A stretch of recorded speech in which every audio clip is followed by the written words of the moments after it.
Tu n'as pas besoin de tout avoir pour te sentir complet. En fait, cette idée est précisément le piège. La gratitude, lorsqu'elle est vécue avec maturité, n'est pas un état d'esprit passager ni une jolie phrase pour apaiser les frustrations. C'est une position ferme face à la vie. C'est ouvrir les yeux sur ce qui est déjà présent avant que le désir ne te convainque qu'il manque toujours quelque chose. Nous vivons entourés de messages qui te poussent à vouloir plus, à te comparer, à mesurer ta valeur par ce que tu accumules ou par ce qui te manque.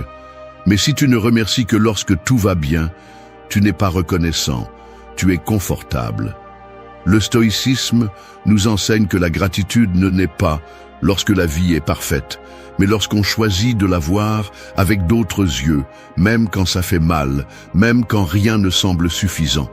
Parce que là, au milieu de la pénurie, du désordre, du chaos, c'est là que tu mets vraiment ta perspective à l'épreuve. Adopter la gratitude comme philosophie de vie ne signifie pas se contenter, cela signifie se réveiller. Reconnaître l'essentiel avant de le perdre. Valoriser ce qui respire encore à tes côtés. Apprécier le quotidien sans avoir à l'orner d'attentes irréalistes. C'est savoir que tout le monde n'a pas une seconde chance, mais toi, tu as cet instant. Et si tu ne le saisis pas, tu le perdras à la recherche de quelque chose qui n'arrivera peut-être jamais. Cette vidéo n'est pas pour ceux qui veulent se sentir bien pendant un moment. Elle est pour ceux qui sont prêts à transformer leur façon de voir. Parce que oui, tu peux changer ta vie, mais tu ne le feras pas en changeant tout ce qui est externe. Tu le feras en entraînant ta perception. Et cela commence par la gratitude. 1. Remercie l'invisible, le pouvoir de faire confiance avant de recevoir. Une graine sous terre semble ne pas exister. On ne la voit pas, elle ne donne pas d'ombre, elle n'a pas de forme. Mais celui qui la sème et fait confiance à son processus sait qu'il y a de la vie qui grandit en silence, même si elle met du temps à se montrer. C'est ainsi que fonctionne aussi la gratitude pour l'invisible. Il ne s'agit pas de remercier ce que tu peux déjà toucher, mais d'avoir la grandeur d'apprécier ce qui ne s'est pas encore manifesté. Faire confiance avant de recevoir est un acte profond de force, pas de naïveté. Le stoïcisme enseigne que nous n'avons pas de contrôle sur les résultats, mais bien sur notre attitude pendant que nous avançons.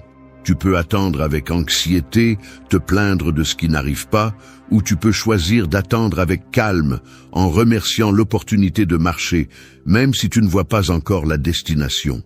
Ce changement de perspective est ce qui fait la différence entre un esprit esclave de l'avenir et un esprit entraîné dans le présent. Celui qui vit dans le manque voit toujours ce qui manque. Celui qui vit dans la confiance reconnaît que beaucoup de choses sont déjà en cours, même si elles ne sont pas encore visibles. Faire confiance ne signifie pas rester immobile. Cela signifie se déplacer avec sens, sans désespoir. Remercier l'invisible, c'est savoir que chaque effort silencieux construit quelque chose. Que les conversations qui n'ont pas eu de réponse, les portes qui semblaient fermées, les chemins qui se sont tordus, faisaient aussi partie du trajet. Il ne s'agit pas d'idéaliser l'attente, mais de résister sans se corrompre, sans abandonner, sans remplir le vide par des plaintes qui te volent ta clarté. Celui qui apprend à remercier sans voir de résultats immédiats développe un calme puissant, car il ne dépend plus du résultat pour se sentir précieux, complet ou en paix. Beaucoup se frustrent parce qu'ils plantent quelque chose aujourd'hui et veulent récolter demain. S'ils n'ont pas de preuves, s'il n'y a pas de certitude, ils se brisent. Mais celui qui cultive une gratitude stoïque apprend à honorer ce qui n'est pas encore visible. Il remercie la discipline qui le maintient ferme, l'intention qui le guide, la paix de savoir qu'il fait ce qui est juste, même si le monde ne l'applaudit pas. Cette gratitude est celle qui renforce, car elle n'a pas besoin de preuves externes pour se valider. Elle est interne, sereine, mais imbattable. Tu n'as pas besoin d'avoir tout résolu pour remercier. Tu n'as pas besoin d'avoir tout clair pour continuer à marcher. Remercie l'apprentissage qui arrive déguisé en doute. Remercie l'opportunité de te prouver à toi-même que tu peux te soutenir, même quand personne d'autre ne te le reconnaît. Cette force est celle qui te rend différent. C'est celle qui transforme l'attente en formation et non en frustration. Aujourd'hui, si tu attends quelque chose, demande-toi si tu attends par manque ou par confiance. Repousses-tu ta gratitude jusqu'à ce que tout s'aligne ou remercies-tu simplement le fait d'avoir l'opportunité d'essayer? Remercier l'invisible n'est pas de la résignation, c'est du courage. C'est une déclaration silencieuse de foi stoïque. Parce que celui qui sait remercier avant d'avoir démontre qu'il est déjà libre à l'intérieur, et cette liberté est celle qu'aucun résultat ne peut lui enlever. 2. Célèbre ce qui est encore avec toi, pas ce qui est parti. Un phare continue d'éclairer même si personne ne le regarde. Il n'a pas besoin d'applaudissements pour remplir sa fonction. Sa lumière est constante, ferme, silencieuse. Il en va de même pour beaucoup de choses qui restent à tes côtés. Elles ne font pas de bruit, elles n'exigent pas d'attention, mais elles te soutiennent tous les jours. Le problème est que nous ne célébrons souvent pas ce qui reste, mais nous pleurons ce qui n'est plus là. C'est comme si notre mémoire était programmée pour souffrir de l'absence et oublier ce qui est encore présent. Nous vivons une paradoxe constante. Quand quelque chose est perdu, c'est alors que nous comprenons sa valeur. Mais quand nous l'avons, nous le tenons pour acquis. La routine nous rend aveugles, l'ego nous rend insatiables, et l'habitude nous anesthésie. Et nous ne nous rendons pas compte que ce message d'encouragement, cette étreinte sincère, cette santé qui te permet de bouger, cette personne qui est toujours là même si tu ne le dis pas, sont des cadeaux que tout le monde n'a pas. Il ne s'agit pas de feindre la joie ou de nier ce qui fait mal. Il s'agit de choisir avec maturité où tu portes ton regard. Le stoïcien n'est pas indifférent aux pertes, mais il n'est pas non plus esclave du passé. Il comprend que ce qui est parti a rempli sa fonction. Il ne le poursuit pas et ne l'idéalise pas. Il remercie, honore et laisse aller. Mais surtout, il apprécie ce qui est encore avec lui, parce qu'il sait que ce qui semble sûr aujourd'hui peut disparaître demain. Rien n'est permanent. Ni les personnes, ni les opportunités, ni le temps. Alors, vas-tu attendre de le perdre pour te rendre compte qu'il était important? Il est facile de vivre piégé dans les souvenirs, regretter ce qui a été, te lamenter pour ce que tu n'as plus. Mais cette nostalgie mal canalisée devient une encre. Elle te freine, te vide, te consume. Si tu veux vivre avec une vraie gratitude, tu dois t'entraîner à voir ce qui est encore présent, même si ton ego te demande de regarder en arrière. Parce que ce qui reste à tes côtés a aussi besoin d'être célébré. Pas avec des feux d'artifice, mais avec conscience, avec présence, avec une appréciation authentique. Peut-être que tu te concentres sur une relation qui s'est terminée, mais tu ne vois pas l'ami qui ne t'a pas lâché. Peut-être que tu regrettes le travail que tu as perdu, mais tu ne remercies pas la capacité que tu as encore de créer quelque chose de nouveau. Tu peux regretter ce que tu ne peux plus revivre, mais tu ignores l'opportunité de construire quelque chose avec ce que tu as encore entre les mains. La gratitude stoïcienne est pratique. Elle n'idéalise pas, elle ne dramatise pas. Elle observe, accepte, honore et agit. Célébrer ce qui est avec toi n'est pas ignorer les pertes. C'est reconnaître que, même si certaines choses sont parties, d'autres ont choisi de rester. Et ce n'est pas négligeable. Cela mérite ton respect. Parce que tout ce qui décide de rester avec toi, malgré tes chutes, tes jours gris, tes doutes, a une valeur inestimable. Et si tu ne le vois pas maintenant, tu le regretteras plus tard.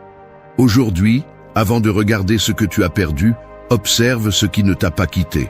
Peut-être que ce n'est pas parfait, mais c'est là. Peut-être que tu ne le vois pas clairement, mais il est toujours là. Et si tu décides de l'apprécier à partir d'aujourd'hui, tu éviteras le regret de demain. La vraie gratitude ne se pratique pas avec ce qui a été, mais avec ce qui est. Célèbre ce qui est encore avec toi, parce qu'un jour cela aussi partira. Et alors, il ne restera que la question, l'as-tu remercié quand tu le pouvais encore? 3. Fais de la simplicité quelque chose de sacré. Une pierre dans la poche peut sembler insignifiante pour celui qui ne la comprend pas, mais pour celui qui a marché des kilomètres avec elle comme symbole de force, elle devient un talisman. Il en va de même pour la simplicité. Ce qui est petit n'est petit que jusqu'à ce que ton regard le transforme. Quand tu apprends à voir en profondeur, le quotidien devient un hôtel. Tu n'as pas besoin de rituels compliqués ni de luxe pour te sentir comblé. Tu as seulement besoin de présence, d'intention et de respect pour ce que tu as déjà. Le problème, c'est que beaucoup vivent en courant après de grands moments, espérant que la vie leur crie quelque chose d'extraordinaire pour se sentir vivant. Mais le sacré ne s'annonce pas toujours. Le sacré est dans les détails que tu ignores quand tu es distrait. Dans la tasse de café chaud le matin, dans le silence qui t'accompagne quand tu éteins le bruit, dans la conversation sincère qui n'est pas pressée ni filtrée, dans le fait de pouvoir respirer sans douleur. Si tu ne sais pas voir cela, même si tu as plus, tu continueras à te sentir vide. Le stoïcisme nous enseigne que ce n'est pas l'extérieur qui nous remplit, mais la façon dont nous l'interprétons. Tu n'as pas besoin de plus, tu as besoin de mieux comprendre ce que tu as déjà. C'est la base de la gratitude stoïcienne. Valoriser ce qui ne brille pas, mais soutient. Remercier la routine, non pas comme une prison, mais comme une structure. Honorer la simplicité, non pas comme conformisme, mais comme sagesse. Parce que celui qui n'apprécie pas le petit ne saura pas non plus conserver le grand. Fais de chaque moment quelque chose de sacré, non pas avec une solennité forcée, mais avec respect. Le respect transforme le commun en spécial. C'est cette pause que tu fais avant de parler, ce regard que tu donnes avec attention, ce merci que tu ne répètes pas par politesse, mais par conviction. Vivre ainsi n'est pas mièvre, c'est puissant. Parce que celui qui apprend à célébrer la simplicité n'a pas besoin que la vie lui donne des surprises pour se sentir complet. Sa paix ne dépend plus du spectacle, mais de sa capacité à regarder avec une autre conscience. Beaucoup pensent que la gratitude a à voir avec de grandes choses, une promotion, une réalisation, un voyage, une récompense visible. Mais ce n'est qu'une partie. L'autre, plus difficile et plus nécessaire, est d'apprendre à remercier le fait d'avoir ouvert les yeux aujourd'hui. Que tu peux bouger, penser, agir, ressentir, que tu as la possibilité de t'améliorer, de te connecter, de commencer. Et cela, bien que cela semble basique, c'est plus que ce que beaucoup pondent. Quand tu fais de la simplicité quelque chose de sacré, tu commences à retrouver le sens. Le monde n'est plus seulement un lieu de but inaccessible, mais un terrain fertile pour cultiver du sens. Un arbre n'est plus seulement un objet de plus dans le paysage, mais une présence vivante qui enseigne la patience. Un geste aimable n'est plus seulement une courtoisie, mais un signe d'humanité. Ta respiration n'est plus automatique, c'est un rappel que tu es ici. Et si tu es ici, tu peux encore choisir comment vivre. Aujourd'hui, n'attends pas de miracle pour remercier. Regarde autour de toi. Ce que tu ignores maintenant peut être ce que tu regretteras le plus tard. La vie ne crie pas toujours.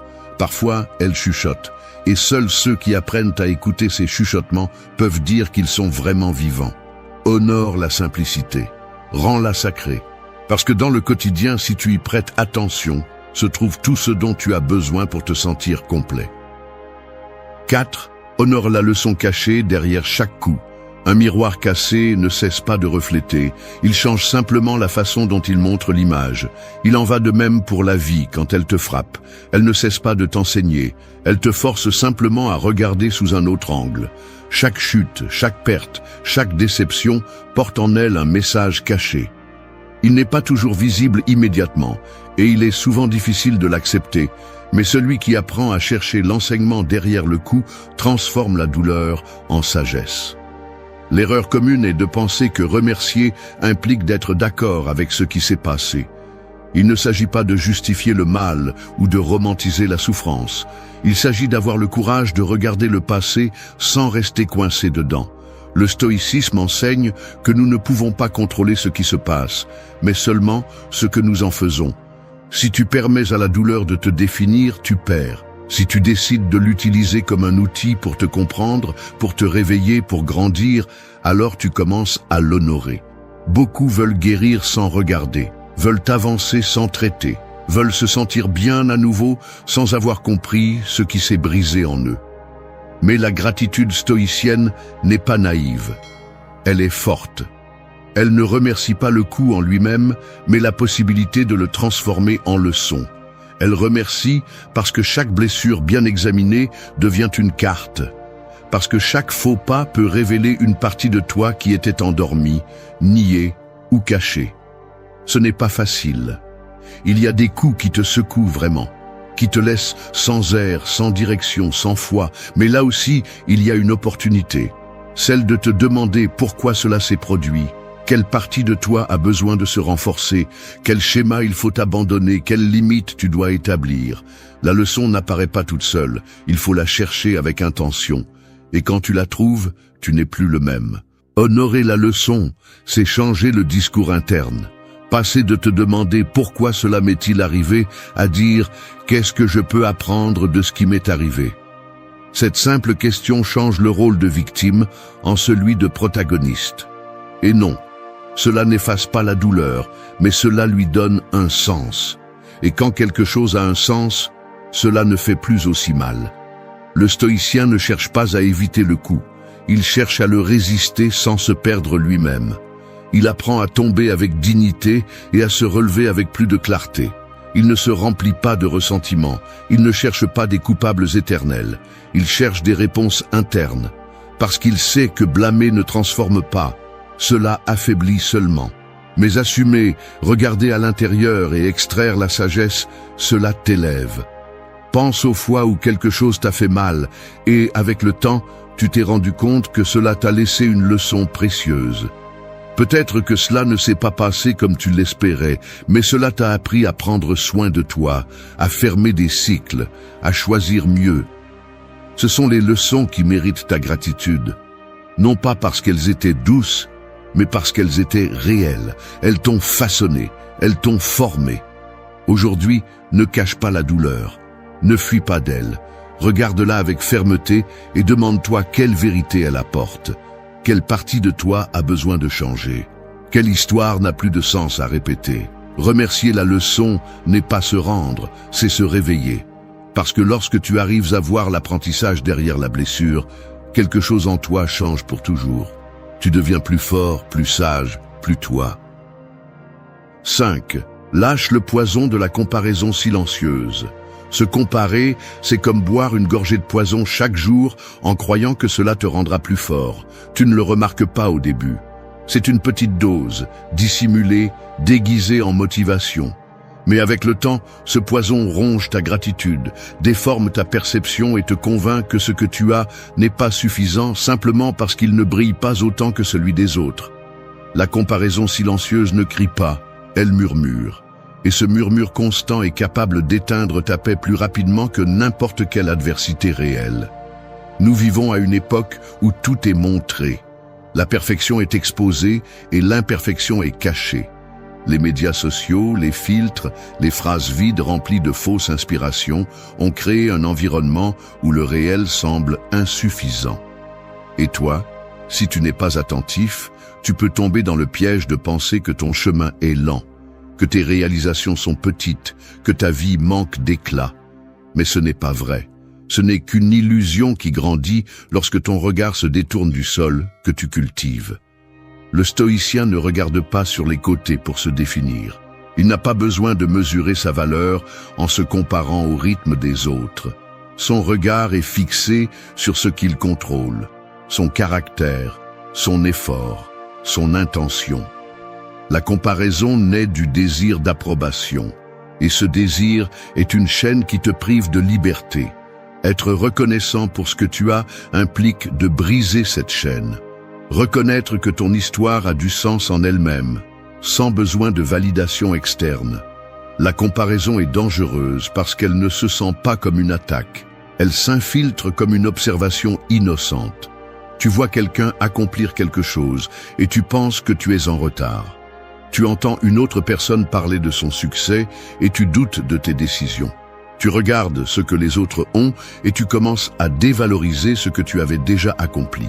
Mais cette logique est contaminée parce que tu ne sais pas ce que cette personne a vécu, Tu ne sais pas ce qu'elle a perdu, ce qu'elle a sacrifié, ce qu'elle cache. Et pendant que tu es concentré sur son reflet, tu t'éloignes de ta vérité. Lâche le besoin de te comparer. Chaque fois que tu le fais, tu nies ton processus. Tu rejettes l'opportunité de ressentir une réelle gratitude pour ce qui t'appartient. Il ne s'agit pas d'ignorer les autres ou de te fermer au monde, il s'agit de protéger ton esprit, de te concentrer sur ce que tu construis, même si personne ne le célèbre, même si tu ne le partages pas. Être reconnaissant pour ce qui t'appartient sans regarder de côté ce qui appartient à autrui est une forme de respect profond pour ton histoire. La gratitude authentique n'a pas besoin de témoins. Elle n'a pas besoin d'être plus grande que celle d'un autre. Elle a besoin d'être vraie. Peu importe si tu avances plus lentement. Peu importe si ton chemin a plus de courbes. Ce qui compte, c'est que tu continues à avancer sans intoxiquer ton esprit avec des comparaisons qui n'ont pas de sens. Chacun vit à son rythme, à sa manière, avec ses blessures et ses apprentissages. Vouloir le résultat d'un autre sans son processus est un acte d'ignorance. Vouloir ta propre croissance, en revanche, est un acte de sagesse. Aujourd'hui, regarde-toi sans te comparer. Mesure ton progrès par rapport à ton propre hier. Sois reconnaissant pour ce que tu as surmonté, ce qui t'a formé, ce que tu as appris. Laisse le succès des autres t'inspirer, mais ne leur permets pas de t'affaiblir. Parce que tu n'es pas ici pour imiter, tu es ici pour être. Et quand tu lâches ce besoin de compétition, ta gratitude devient pure, elle devient puissante, elle devient tienne. 6. Remercie ceux qui sont partis sans rancune. Une feuille tombe de l'arbre non pas parce qu'elle le déteste, mais parce que son cycle est terminé. Son départ n'est pas une trahison, c'est la nature.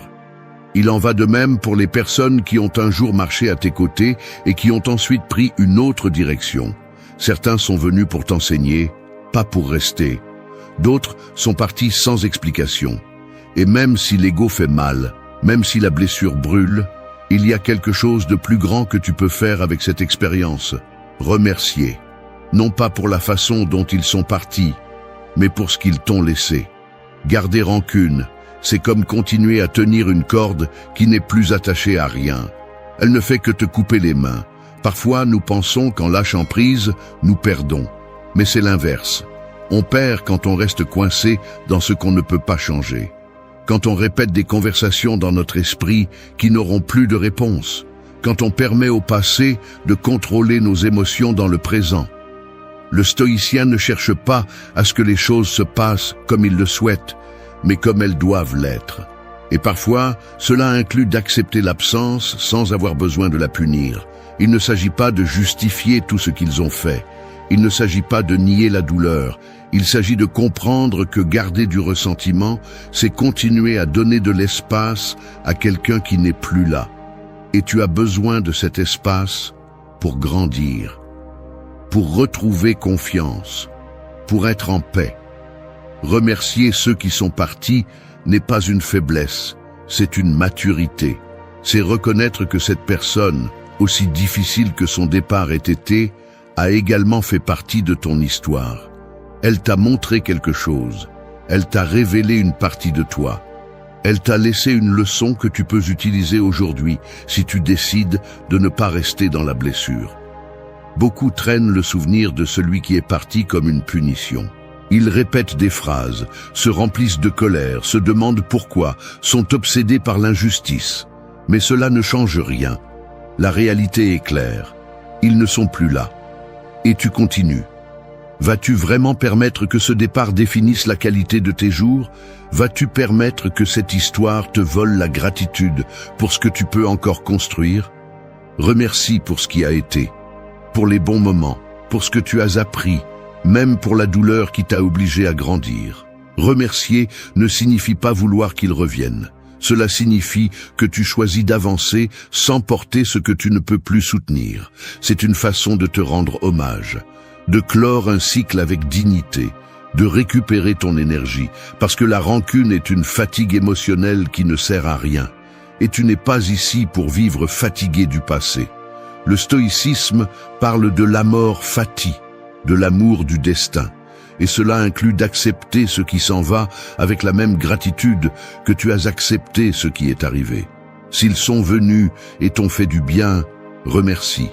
S'ils sont venus et t'ont brisé, remercie aussi, parce que tu n'es plus endormi, parce que tu sais maintenant ce que tu ne peux pas accepter, parce que tu as appris, et celui qui apprend gagne, même s'il a perdu quelque chose en chemin.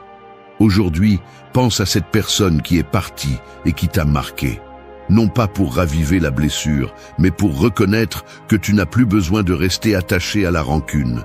Tu peux lâcher prise avec gratitude. Tu peux dire merci sans mots, juste avec la conscience que tout était comme il devait l'être. Parce qu'il ne s'agit pas d'effacer ce qui s'est passé, mais de décider ce que tu fais avec ça maintenant. Et si tu choisis de remercier plutôt que de garder du poison, alors tu es plus libre, plus fort et plus éveillé qu'hier. 7. Transforme la plainte en objectif. La plainte est comme une fuite d'eau dans le toit. Au début, elle semble insignifiante, gênante, mais tolérable. Avec le temps, si vous ne faites rien, elle s'infiltre dans tout le reste, affaiblit la structure et contamine l'environnement. C'est aussi ainsi que cela fonctionne dans l'esprit. Une plainte non traitée finit par éroder votre gratitude, corrompre votre perspective et nourrir une vision de la vie où tout semble être contre vous. Mais si vous savez l'observer intelligemment, elle peut devenir un signal, un moteur, une direction. Car ce qui vous irrite le plus pointe souvent vers ce que vous devez changer le plus. Le stoïcisme ne promeut pas la résignation ou la passivité. Il ne s'agit pas de tout supporter sans rien dire, mais d'utiliser le malaise comme guide. La plainte que vous répétez est l'indice de quelque chose que vous n'affrontez pas. Cela peut être une relation, une routine, une décision en suspens, une incohérence interne. Et c'est là que se trouve l'opportunité. Au lieu de répéter ce qui ne fonctionne pas, vous pouvez vous demander ce que vous devez faire avec cela. La plainte n'est utile que si vous la transformez en objectif, si vous transformez le malaise en action consciente. Nous nous plaignons souvent pour attirer l'attention, pour nous soulager, pour sentir que nous avons raison. Mais si cette plainte n'est pas accompagnée d'un engagement réel envers le changement, alors ce n'est que du bruit. Un bruit qui affaiblit, qui disperse, qui vous transforme en spectateur de votre propre vie. La gratitude, en revanche, vous redonne le contrôle. Lorsque vous êtes reconnaissant pour le fait de pouvoir faire quelque chose face à ce qui vous dérange, vous vous placez dans une position de pouvoir. Vous n'êtes plus la victime qui attend que tout s'améliore. Vous êtes le protagoniste qui décide d'agir. Pensez aux fois où vous vous êtes plaint en silence. De ne pas avoir ce que vous vouliez, de ce que les autres ont fait, de combien tout semble injuste. Maintenant, demandez-vous, combien de fois avez-vous transformé ce mécontentement en une décision réelle? Combien de fois avez-vous canalisé cette pensée en une action qui vous rapprochait d'un changement? C'est là que réside la différence entre vivre dans l'immobilisme ou avancer avec un sens. Le stoïcien ne nie pas ce qui lui fait mal, mais il ne reste pas à vivre dans la douleur. Il l'utilise. Remercier ce qui vous dérange peut sembler contradictoire, mais ce n'est pas le cas.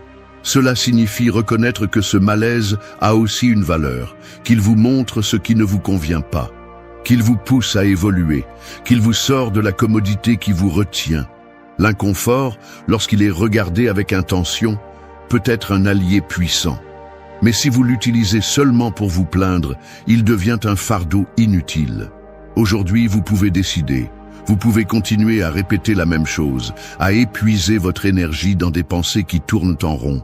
Ou vous pouvez vous arrêter, observer, identifier ce que cette plainte veut vous dire, et agir, même si c'est quelque chose de petit, une limite que vous posez, une conversation que vous affrontez, une habitude que vous remplacez. C'est cela la véritable gratitude, non seulement accepter ce que vous avez, mais aussi remercier pour la possibilité de le transformer.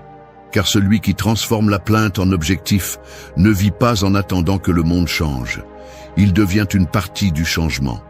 Et cela non seulement renforce, mais libère aussi. Il vous sort du bruit et vous redonne le contrôle. Il vous montre que même ce qui vous dérange le plus peut être le début de votre plus grande croissance. Vous avez juste besoin d'arrêter de le répéter et de commencer à y répondre par l'action. 8. Remercie en silence comme celui qui prie sans mots. Le feu le plus fort n'est pas celui qui fait du bruit, c'est celui qui brûle constamment et profondément, sans attirer l'attention. Il en va de même pour la vraie gratitude. Elle n'a pas besoin d'applaudissements, elle ne cherche pas l'approbation, elle n'exige pas de reconnaissance. Elle se pratique en silence, comme celui qui prie sans mots. Dans l'acte interne de regarder ce que tu as, de reconnaître ce qui te soutient et de le remercier sans en faire un spectacle. Ce type de gratitude ne se publie pas, il se vit.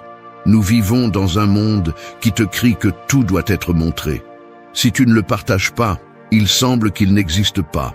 Si tu ne le dis pas, il pense que tu ne le ressens pas. Mais il y a des choses qui n'ont de valeur que lorsqu'elles sont gardées à l'intérieur. La gratitude n'a pas besoin d'être visible pour être puissante. En fait, plus elle est interne, plus elle est profonde. Remercier en silence n'est pas se taire par faiblesse, c'est parler avec l'âme. C'est avoir clair ce qui vaut, même si personne d'autre ne le voit. Le stoïcisme valorise l'action plus que la parole, l'intention plus que l'apparence, l'engagement plus que la promesse. Et dans ce cadre, la gratitude silencieuse a un poids immense. Parce qu'elle ne cherche pas de récompense, elle ne se pratique pas pour avoir l'air bien. Elle se pratique parce qu'elle naît d'une conscience éveillée, de savoir que le fait de respirer, d'avoir un jour de plus, de pouvoir choisir, est déjà une raison suffisante pour remercier sans bruit. Quand tu fais de la gratitude un acte privé, tu t'éloignes de l'ego. Tu arrêtes d'attendre une reconnaissance externe pour ce que tu ressens à l'intérieur. Et cela te donne la liberté de vivre pour toi, pas pour l'approbation des autres. Parce que quand tu remercies sans le dire, tu démontres que la valeur n'est pas dans ce que tu montres, mais dans ce que tu soutiens à l'intérieur. Et cela te connecte à une paix qui ne dépend pas de l'extérieur. Il y a des moments qui n'ont pas besoin de mots. Voir quelqu'un que tu aimes dormir paisiblement. Écouter le bruit du vent pendant que tu penses à ce que tu as surmonté. T'asseoir en silence après une journée difficile et savoir que tu n'as pas abandonné. Ces scènes ne s'expliquent pas. Elles se ressentent. Et ce sentiment, si tu le permets, peut devenir une gratitude aussi forte que n'importe quel discours. Parce que quand le cœur est calme, la gratitude devient prière. Tu n'as pas besoin de publier ta gratitude pour qu'elle soit réelle. Tu n'as pas besoin de dire merci tout le temps si ta vie le reflète, si tu traites avec respect, si tu prends soin de ce que tu as, si tu apprécies le moment présent. La gratitude est dans la façon dont tu regardes, dans la façon dont tu parles, dans la façon dont tu décides, dans la façon dont tu ne prends rien pour acquis, dans la façon dont tu protèges l'essentiel sans avoir besoin de le crier. Remercie pour ce qui n'est pas sorti comme tu l'espérais, pour ce qui t'a fait mal, mais ne t'a pas brisé, pour ce qui reste avec toi sans rien demander, pour ce que tu es aujourd'hui, après tant de choses.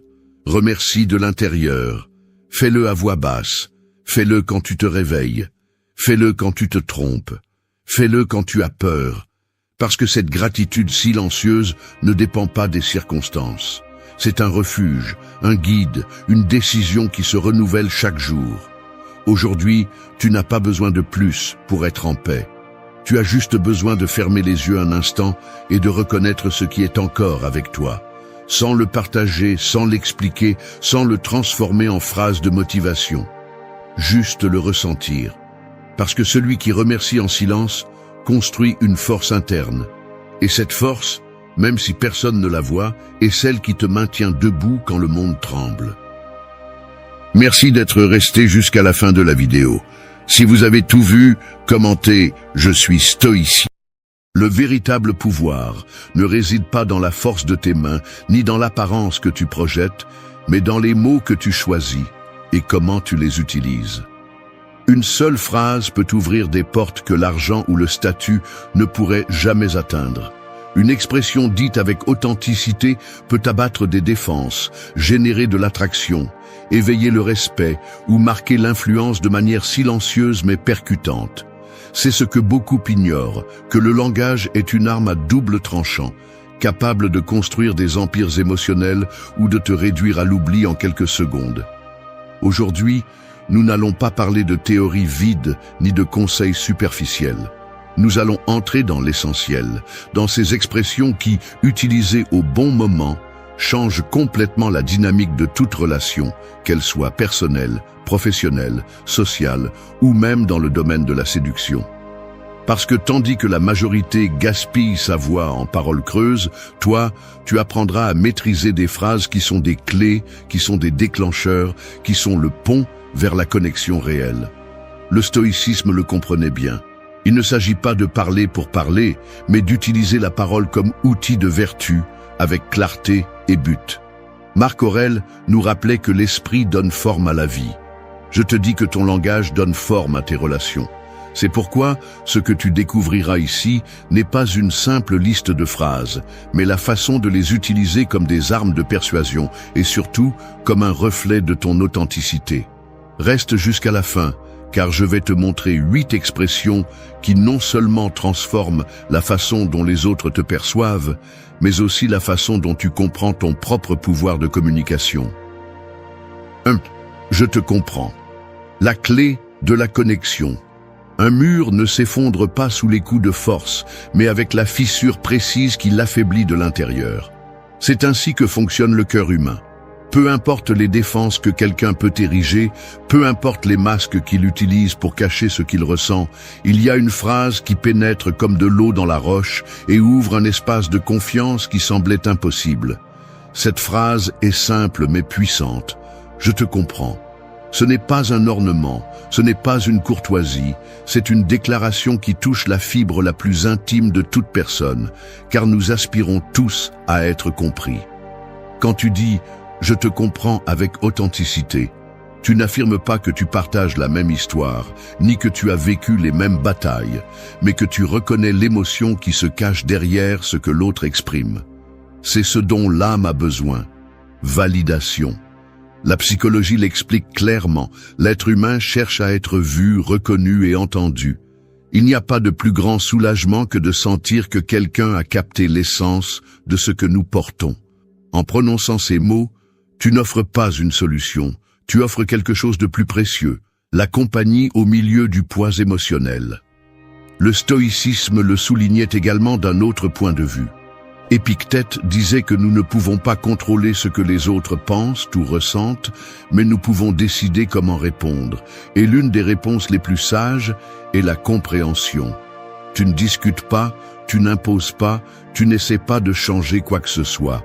Tu te places sur le terrain de l'autre et tu reconnais son humanité. Ce geste, loin de te rendre faible, te donne un pouvoir silencieux. Celui de générer confiance, attirance et respect sans forcer quoi que ce soit. Dans la vie quotidienne, je te comprends est plus qu'une phrase, c'est un pont. Sur le plan personnel, cela peut arrêter une dispute avec ton partenaire et la transformer en un moment de proximité. Sur le plan social, cela peut faire que quelqu'un qui se sentait isolé se rapproche davantage de toi. Sur le plan professionnel, cela peut faire de toi un leader digne de suivre, car tu ne donnes pas seulement des ordres, tu te connectes avec les émotions de ton équipe. Même dans le domaine de la séduction, cette expression désarme toute barrière, car elle montre que tu ne cherches pas à impressionner avec arrogance, mais à te connecter avec sensibilité et fermeté. L'erreur est de l'utiliser comme une formule vide, car elle perd sa force. Le pouvoir de cette expression réside dans le ton, dans le regard, dans le silence qui l'accompagne. Si tu dis « je te comprends » tout en regardant ton téléphone ou alors que ton esprit est ailleurs, la phrase devient une insulte déguisée.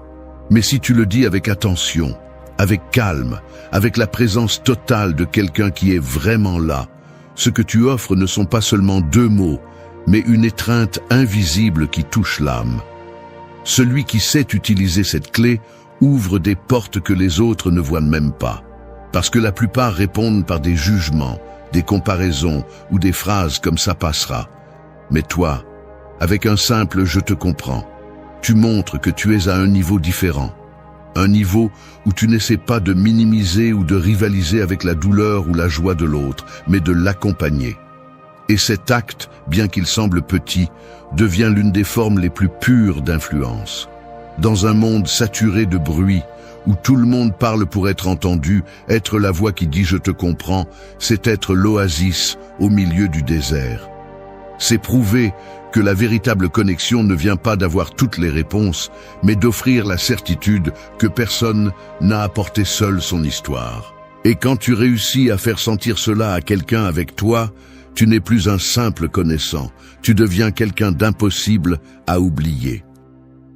2. Cela a du sens. Le reflet qui attire.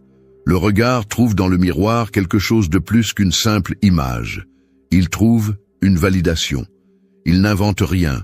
Il ne maquille pas la vérité. Il reflète simplement ce qui est devant lui. Et cet acte, en apparence si simple, est ce que nous cherchons tous au fond. Sentir que ce que nous sommes ou ce que nous pensons a une place dans la réalité. Dire « cela a du sens » remplit exactement ce rôle, car il agit comme un reflet émotionnel qui confirme la logique, l'émotion ou la vision de l'autre. Ce n'est ni soumission, ni conformisme, c'est affinité. Lorsque vous prononcez ces mots avec conviction, l'esprit de celui qui vous écoute ressent un soulagement. La psychologie enseigne que la validation réduit la tension et génère de l'ouverture, car l'être humain a besoin de savoir que ses pensées ne tombent pas dans le vide. Il ne s'agit pas d'être d'accord avec tout, mais de reconnaître que ce qui est exprimé est cohérent du point de vue de celui qui le vit. Cette simple acceptation ouvre des portes qui autrement resteraient fermées. Les stoïciens avaient déjà une intuition similaire. Épictète enseignait que résister à ce qu'on ne peut changer est une perte d'énergie et accepter la nature des choses est un signe de sagesse. En disant « cela a du sens », vous n'acceptez pas seulement la vision de l'autre, vous reconnaissez aussi son humanité. Ce geste désarme la confrontation, car vous ne luttez pas contre l'ego de l'autre, mais vous le calmez. Et dans un monde où tout le monde se bat pour imposer sa raison, celui qui sait valider devient quelqu'un de magnétique.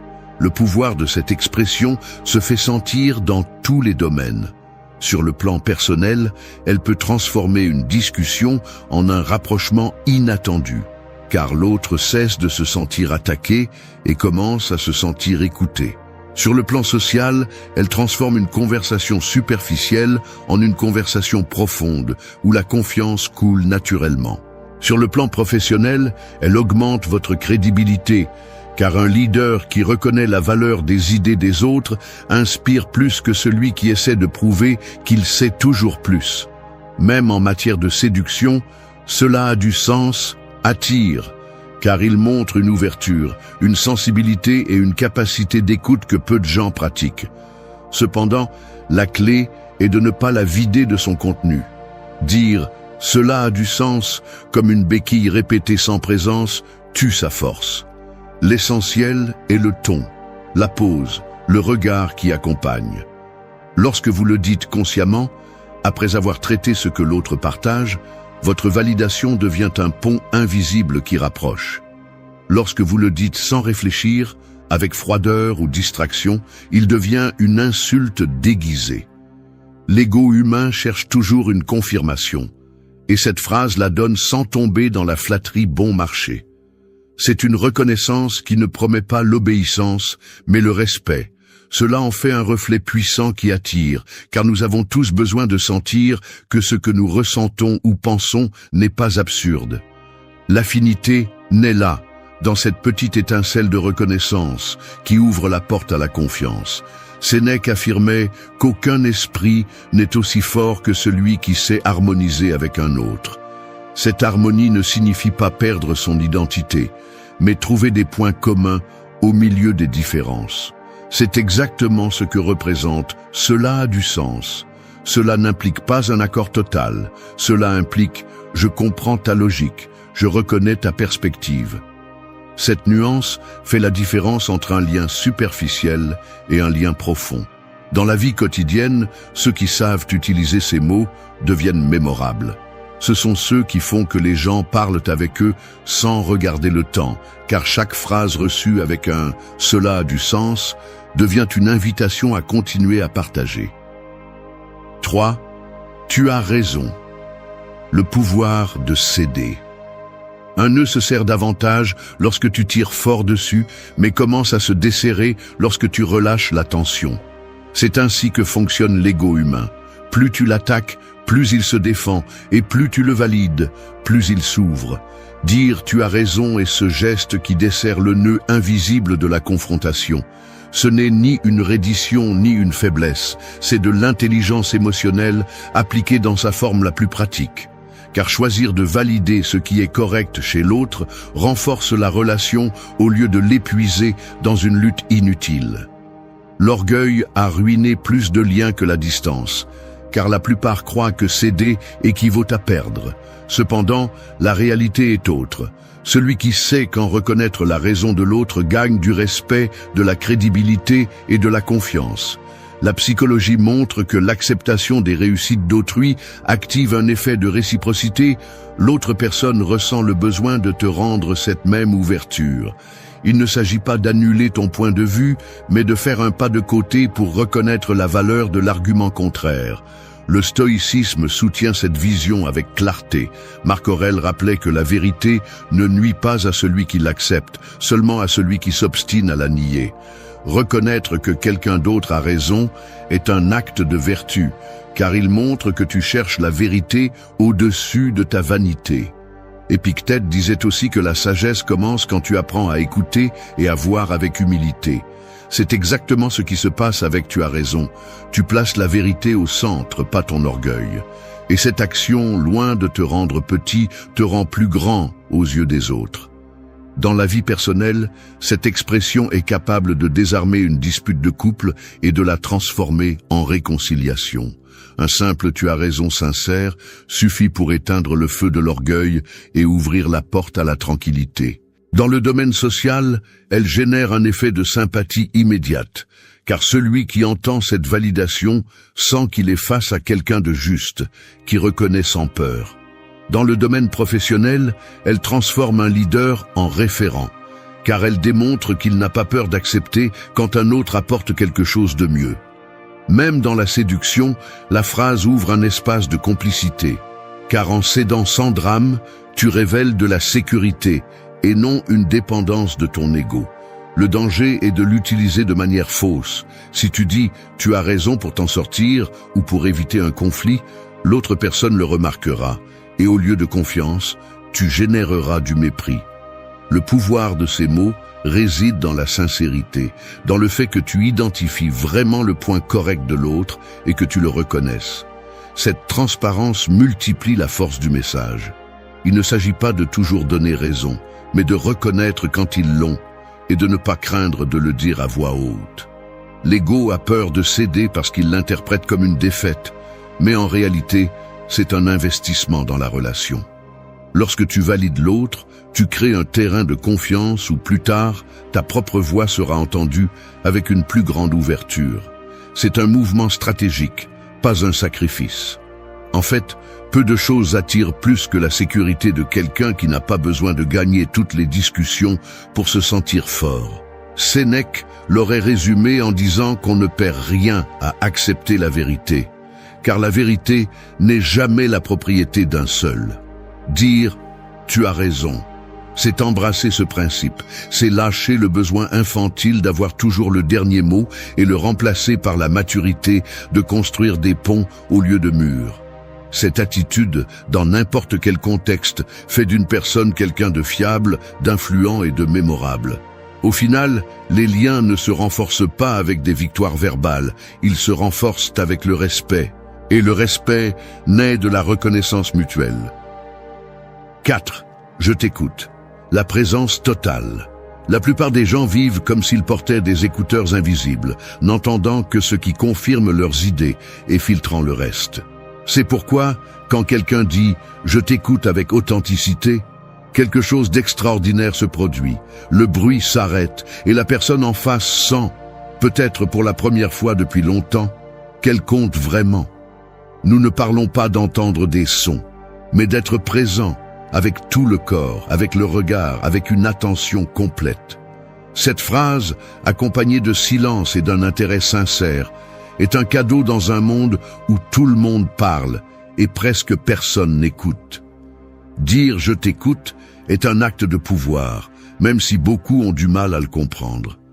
La psychologie démontre que les personnes qui se sentent écoutées ressentent une augmentation immédiate de la confiance et de la proximité.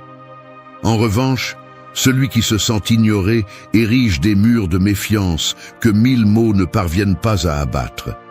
Lorsque vous offrez une écoute active, vous ne validez pas seulement ce que l'autre exprime, vous communiquez aussi du respect. Le stoïcisme considérait l'écoute comme une discipline d'autocontrôle. Épictète enseignait qu'avant de répondre, il fallait comprendre, car réagir sans écouter, c'est tomber sous l'emprise de l'impulsivité. Dire « je t'écoute » et le faire implique une maîtrise de soi, car tu tais ton besoin de parler pour donner de l'espace à l'autre. C'est de l'humilité pratique, pas théorique. Et ce geste, bien qu'il semble petit, a un impact gigantesque sur tout type de relation. Dans la vie personnelle, un « je t'écoute » peut sauver un lien. Il peut transformer une plainte en une opportunité de compréhension. Il peut éteindre la tension dans un conflit et ouvrir la porte à la réconciliation. Socialement, cela fait que les gens se rapprochent de toi parce qu'ils découvrent que tu es différent dans une mer de voix qui ne veulent que s'imposer.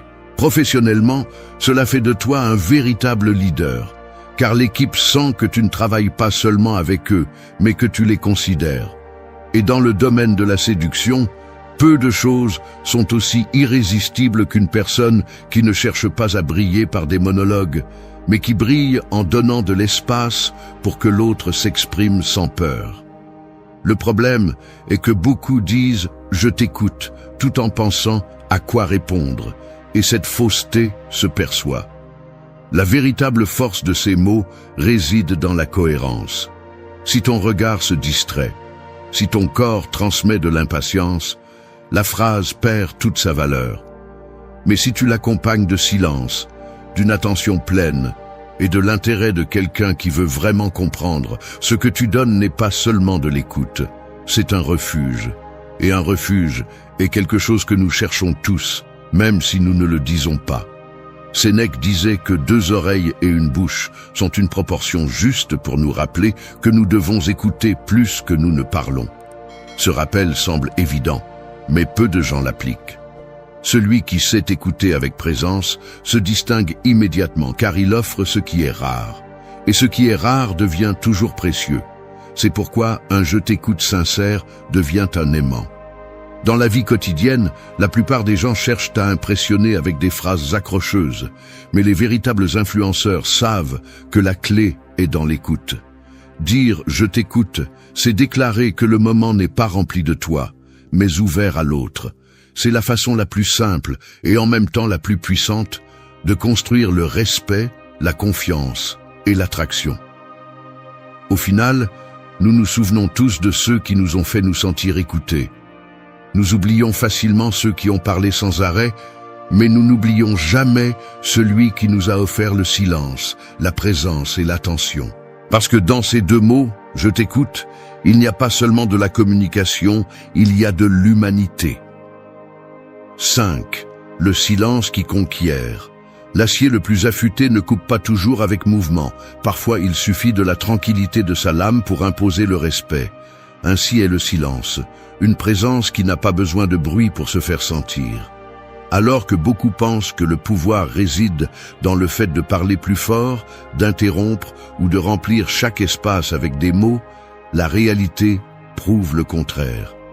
Le silence, utilisé intelligemment, peut être plus séduisant, plus persuasif et plus influent que 1000 discours. Car le silence met mal à l'aise les insécurisés, apaise les sages et attire ceux qui savent lire ce qui n'est pas dit. Dans la communication humaine, le silence est un espace qui révèle plus que les mots. La psychologie le reconnaît comme une ressource qui génère de l'intrigue et oblige l'autre à prêter plus d'attention. Lorsque tu te tais au bon moment, ta présence se magnifie. Tu n'as pas besoin de trop décorer ni d'expliquer, tu laisses le vide chargé d'intention faire le travail. L'autre conscient ou non, interprète ce silence comme de la confiance, et la confiance attire toujours. Le stoïcisme enseignait à maîtriser les émotions pour ne pas être esclave de l'impulsivité. Le silence est la pratique parfaite de ce principe. Marc Aurèle rappelait que de nombreuses discussions se dissolvent lorsqu'on choisit de ne pas réagir immédiatement. Se taire ne signifie pas faiblesse, cela signifie contrôle. Car celui qui sait quand parler et quand se taire montre qu'il maîtrise son intérieur, et cette force intérieure est visible même dans le silence. Personnellement, le silence peut sauver une relation. Face à une provocation, répondre avec calme et non avec des mots blessants évite des blessures qui seraient ensuite difficiles à guérir. Socialement, le silence génère du magnétisme. Celui qui ne parle pas tout le temps, mais qui sait se réserver, suscite de l'intrigue. Professionnellement, il montre du leadership. Le chef qui écoute en silence avant de donner son opinion transmet plus de pouvoir que celui qui parle sans cesse. En séduction, le silence est une arme mortelle. Il maintient le mystère, crée de la tension et fait que l'autre cherche à remplir cet espace avec plus d'ouverture, révélant ce qu'il ne dirait peut-être jamais s'il ne ressentait pas ce vide attentif. L'erreur est de confondre le silence avec l'indifférence. Se taire sans présence est perçu comme du désintérêt, mais se taire avec intention est perçu comme de la maîtrise. La clé réside dans les yeux, dans la posture, dans le timing juste. Si tu accompagnes le silence d'un regard ferme, d'un geste qui transmet de l'attention, l'autre ressent ta présence de manière intense.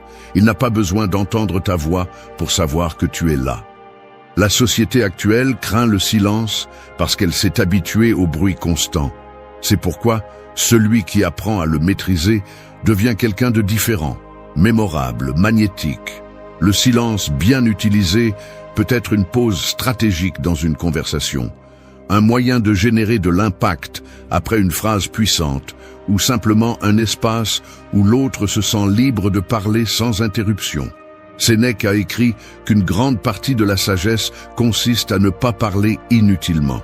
Ce rappel nous enseigne que chaque silence est une déclaration, car il communique le contrôle, la sérénité et la confiance. Et la vérité est que peu de choses conquièrent autant que le calme au milieu du bruit. Dans un monde où tout le monde crie pour attirer l'attention, le silence devient un luxe. Celui qui le maîtrise n'a pas besoin de chercher l'approbation, car il devient le centre naturel de la scène. Et c'est là que l'on comprend l'essence de cette expression. Le silence qui conquiert n'est pas vide. C'est une présence pure. C'est un pouvoir contenu qui attire, convainc et laisse une trace au-delà de tout mot. 6. L'authenticité qui séduit. Un masque peut briller sur une scène, mais tôt ou tard, il se fissure et laisse voir ce qui se cache réellement derrière. En revanche, l'authenticité n'a pas besoin de fioritures, car sa force réside dans le réel. Les gens peuvent oublier ce que vous avez dit, voir ce que vous avez fait, mais ils n'oublient jamais comment ils se sont sentis avec vous, et rien ne crée un impact plus fort que le sentiment d'être en présence de quelqu'un de véritable. L'authenticité, loin d'être une simple vertu, est un aimant qui séduit parce qu'elle transmet la sécurité, la cohérence et la confiance. La société a appris à beaucoup à se déguiser pour s'intégrer. On répète des phrases répétées, on feint des attitudes qui ne correspondent pas et on fabrique des personnalités artificielles dans l'espoir de plaire davantage. Cependant, cette stratégie est une erreur. La psychologie démontre que le cerveau humain détecte facilement les incohérences, même si nous n'en sommes pas toujours conscients. Lorsqu'une personne agit de manière fausse, elle suscite la méfiance. En revanche, l'authenticité produit l'effet inverse. Elle génère une attraction immédiate, car ce qui est authentique transmet la stabilité et la vérité. Le stoïcisme le soutient depuis ses origines. Marc Aurèle écrivait que nous devions vivre selon notre nature et non selon l'opinion des autres. Épictète insistait sur le fait qu'il ne fallait pas prétendre être philosophe, mais se comporter comme tel. Ces enseignements soulignent que l'authenticité n'est pas un accessoire optionnel, mais la base d'une vie solide. Et lorsqu'elle est appliquée à la communication, elle devient une arme puissante qui conquiert sans avoir besoin de feindre. Personnellement, être authentique dans vos paroles et vos gestes crée de la confiance dans votre partenaire, car il sait que vous ne portez pas de masque. Socialement, cela vous distingue dans un monde saturé d'apparence. Les gens sont attirés par ceux qui n'ont pas peur de se montrer vulnérables, car cela démontre une véritable force. Professionnellement, l'authenticité transforme un leader en référence, car il inspire par la cohérence entre ce qu'il dit et ce qu'il fait. En matière de séduction, rien n'est plus magnétique que quelqu'un qui ne cherche pas à impressionner, mais qui transmet de la valeur à partir de la vérité de ce qu'il est. L'erreur la plus courante est de confondre l'authenticité avec la brutalité. Être authentique ne signifie pas parler sans filtre ni justifier la rudesse sous le prétexte de « c'est comme ça que je suis ». Ce n'est pas de l'authenticité, c'est un manque de discipline. La véritable authenticité consiste à aligner ce que vous pensez, ce que vous dites et ce que vous faites, sans masque et sans artifice, mais aussi avec respect. C'est montrer votre essence de manière claire, sans surjouer et sans vous cacher, car la cohérence parle d'elle-même. L'authenticité séduit parce qu'elle transmet la certitude. Dans un monde plein de doutes et d'apparences, quelqu'un qui se montre cohérent devient un phare. Cette cohérence fait que les autres veulent se rapprocher, écouter, faire confiance et même suivre.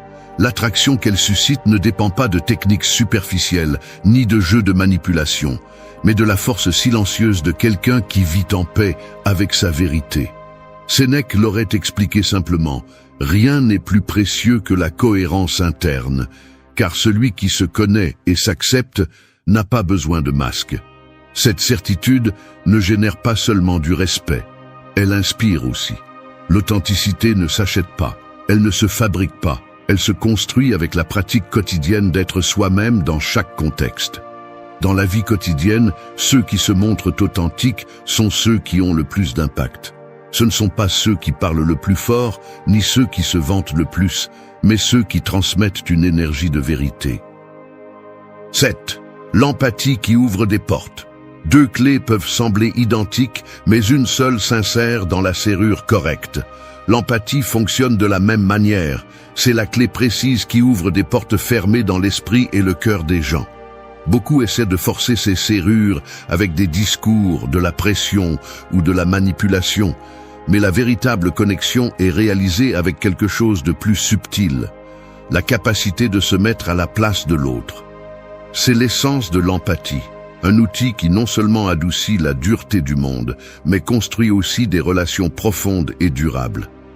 La psychologie affirme que l'être humain a besoin de se sentir compris pour faire confiance. Sans cette validation, la communication devient un échange de mots vides, où chacun cherche à imposer sa vision. L'empathie rompt ce schéma, car elle change la dynamique du « moi » pour le « nous ». Bien qu'elle soit souvent associée à la froideur, la vérité est que les stoïciens parlaient de compassion comme faisant partie de la justice. Marc Aurèle disait que nous sommes nés pour coopérer comme les pieds et les mains, et que vivre en opposition aux autres était contraire à notre propre nature. L'empathie donc n'est pas une faiblesse, c'est une sagesse pratique, car elle renforce la coopération et génère l'harmonie dans toute relation. Personnellement, pratiquer l'empathie ouvre l'espace pour que votre partenaire se sente en sécurité en exprimant ce qu'il ressent. Socialement, elle transforme les interactions superficielles en connexions réelles, car les gens reconnaissent la différence entre quelqu'un qui écoute seulement et quelqu'un qui comprend vraiment.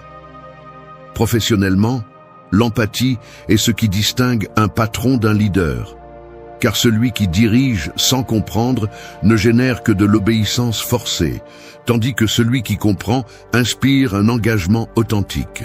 Dans la séduction, l'empathie est la clé invisible qui éveille l'attraction, car elle montre de la sensibilité sans perdre de fermeté, de l'intérêt sans tomber dans le besoin. La véritable empathie inclut des limites claires, car comprendre ne signifie pas permettre que l'on vous marche dessus. En fait, l'empathie la plus puissante est celle qui vient de la force lorsque vous parvenez à reconnaître ce que l'autre ressent sans perdre votre centre ni votre dignité. Cet équilibre est ce qui ouvre vraiment les portes, car il inspire le respect en plus de la confiance. L'empathie séduit parce qu'elle montre de l'humanité. Dans un monde où beaucoup préfèrent l'indifférence comme armure, rencontrer quelqu'un qui comprend sans juger est un soulagement. Cette expérience laisse une empreinte, car nous nous souvenons tous de la personne qui a su nous voir au-delà de nos mots.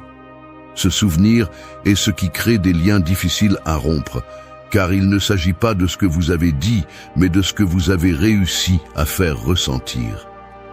Sénèque disait que personne ne peut vivre heureux seulement pour lui-même. Cette phrase résume l'essence de l'empathie. Comprendre que notre bien-être est lié au bien-être des autres. En appliquant ce principe dans votre communication, vous devenez quelqu'un capable d'unir, d'adoucir les tensions et d'attirer depuis la connexion la plus profonde.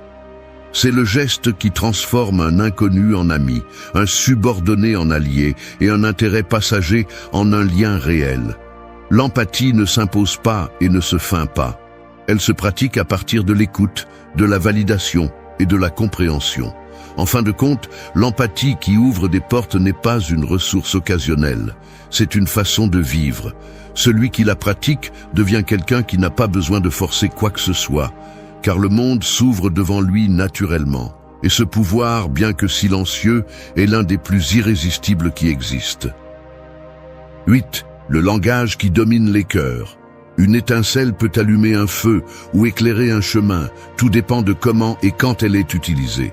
Le langage fonctionne de la même manière, c'est l'étincelle qui peut détruire ou construire, qui peut blesser ou conquérir. Ce n'est pas un hasard si les personnes les plus influentes de l'histoire n'étaient pas toujours les plus fortes ou les plus riches, mais celles qui savaient parler de manière à ce que leurs mots restent gravés dans la mémoire des autres. Dominer les cœurs ne consiste pas à manipuler, mais à utiliser le langage avec une telle clarté, fermeté et authenticité que ce que vous dites pénètre au-delà de l'esprit et atteint l'âme. L'être humain ne répond pas uniquement aux données ou aux arguments logiques, il répond surtout aux émotions. La psychologie le confirme. Les décisions sont d'abord prises à partir de l'émotion, puis justifiées par la raison. C'est pourquoi celui qui sait parler avec des mots qui éveillent des sentiments devient quelqu'un d'inoubliable. Le langage qui domine les cœurs n'est pas orné ni faux, c'est celui qui se connecte directement avec les expériences, les peurs, les rêves et les blessures de l'autre. Le stoïcisme avait également compris ce principe. Épictète enseignait qu'il ne faut pas parler beaucoup, mais dire ce qui est nécessaire avec vérité. Marc Aurèle répétait que les mots doivent être alignés avec l'action, car l'incohérence tue la crédibilité. Dominer les cœurs, alors, ne signifie pas remplir les discours de belles phrases, mais parler à partir de la cohérence, du calme et de la fermeté de celui qui vit ce qu'il dit. Cette authenticité transforme chaque mot en une encre émotionnelle. Personnellement, le langage qui touche le cœur peut guérir des blessures qui semblaient impossibles à guérir. Un « je t'apprécie » dit avec sincérité peut reconstruire un lien brisé. Socialement, les mots justes peuvent transformer la perception de quelqu'un et transformer l'indifférence en admiration. Professionnellement, un leader qui maîtrise l'art de parler à partir de la vérité inspire la loyauté et le respect, même en temps de crise. Dans la séduction, le langage authentique, direct et chargé d'émotions est ce qui génère une véritable attraction, car il révèle à la fois la sensibilité et la sécurité. Mais l'erreur est de croire qu'il s'agit de formules mémorisées. Il n'existe pas de phrase magique qui fonctionne pour tout le monde. Ce qui fonctionne, c'est l'intention qui se cache derrière. Le langage qui domine les cœurs ne naît pas de la répétition de mots creux, mais de l'observation, de l'écoute et de la réponse à partir de l'authenticité. C'est cette capacité à dire ce qu'il faut au moment exact qui transforme votre voix en quelque chose de puissant. Les gens se souviennent toujours de ce qui les a fait se sentir vus, compris et appréciés. C'est pourquoi vos mots doivent être comme des clés qui ouvrent des espaces dans la mémoire émotionnelle de l'autre. Lorsque vous y parvenez, votre présence devient difficile à effacer. Et c'est là la véritable influence. Non pas convaincre de force, mais créer un impact si profond que l'autre veut rester près de vous pour ce que vous éveillez en lui. Sénèque disait que les mots doivent être comme des flèches, directes et chargées de but. Cette image explique tout. Parler sans direction est comme tirer en l'air, mais parler avec intention est comme lancer une flèche qui trouve toujours sa cible. Et lorsque votre cible est le cœur de l'autre, l'effet n'est jamais oublié. Le langage qui domine les cœurs ne s'apprend pas du jour au lendemain. Il se cultive avec la pratique, l'observation et l'engagement de parler à partir de la vérité. C'est la somme de l'empathie, de l'authenticité, du silence stratégique et de la présence totale. En réunissant tous ces éléments, chaque mot devient force, confiance et attraction.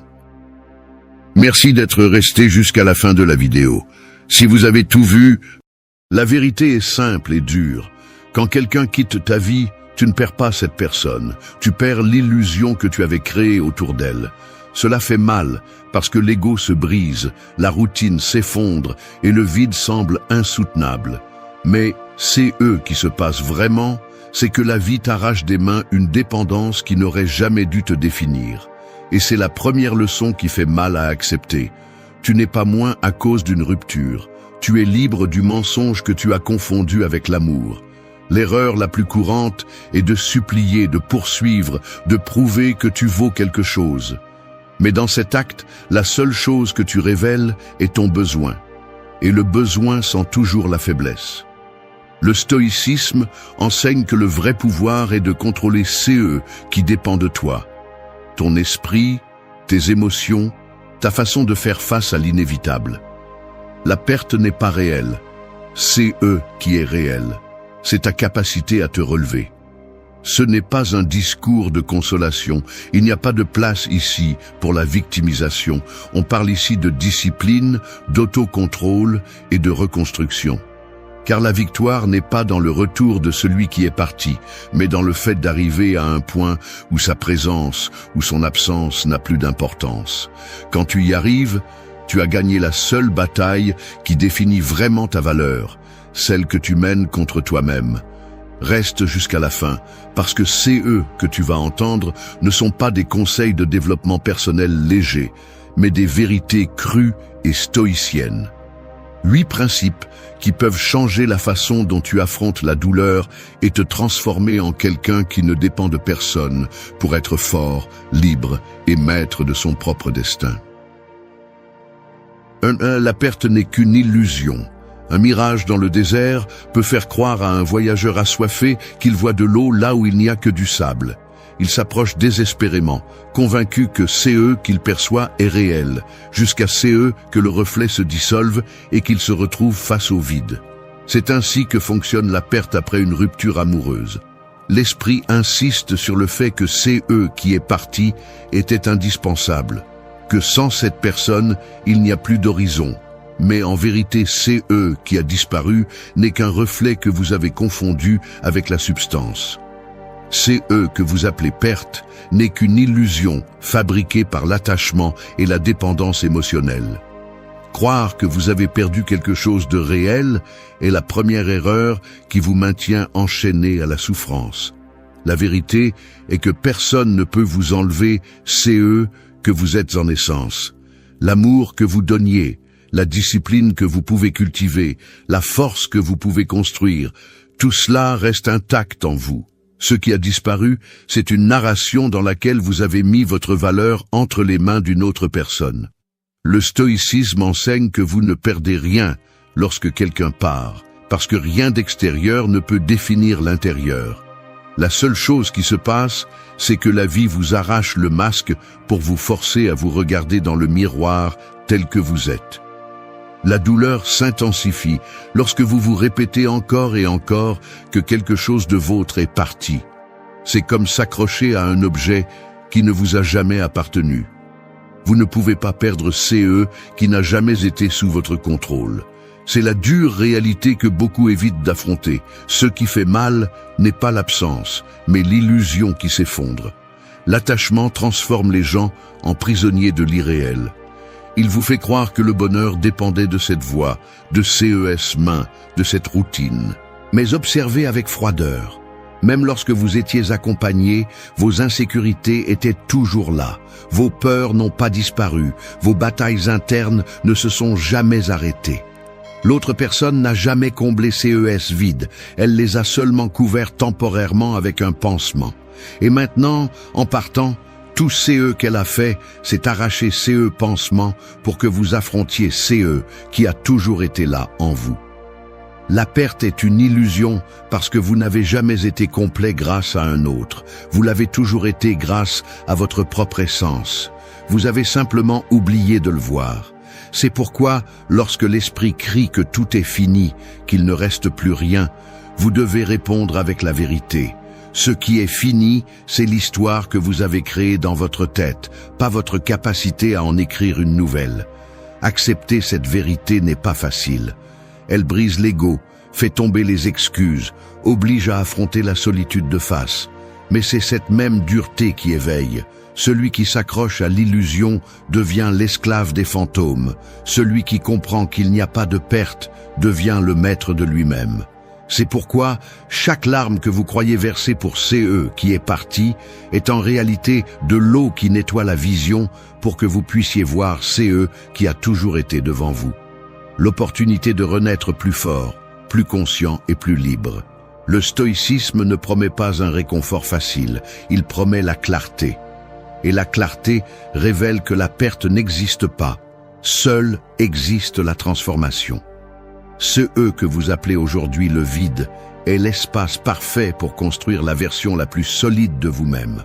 Lorsque vous parvenez à le voir ainsi, l'illusion disparaît et la vérité émerge. Vous n'avez jamais rien perdu. Vous avez simplement gagné l'opportunité de découvrir qui vous êtes sans déguisement ni dépendance. C'est la victoire qui commence à l'instant où vous décidez de ne plus croire au mensonge de la perte. 2. Le détachement émotionnel est ton plus grand pouvoir. Un arbre qui a pris racine trop superficiellement s'effondre à la première tempête. En revanche, celui qui ancre sa force dans la terre reste ferme, même si le vent tente de l'arracher. Il en va de même pour l'être humain. Lorsque les émotions dépendent de quelqu'un d'autre, toute absence secoue et détruit. Mais lorsque le détachement devient racine, rien d'extérieur ne parvient à te briser. L'attachement émotionnel est une chaîne invisible. Tu crois que tu aimes, mais en réalité tu as peur de perdre.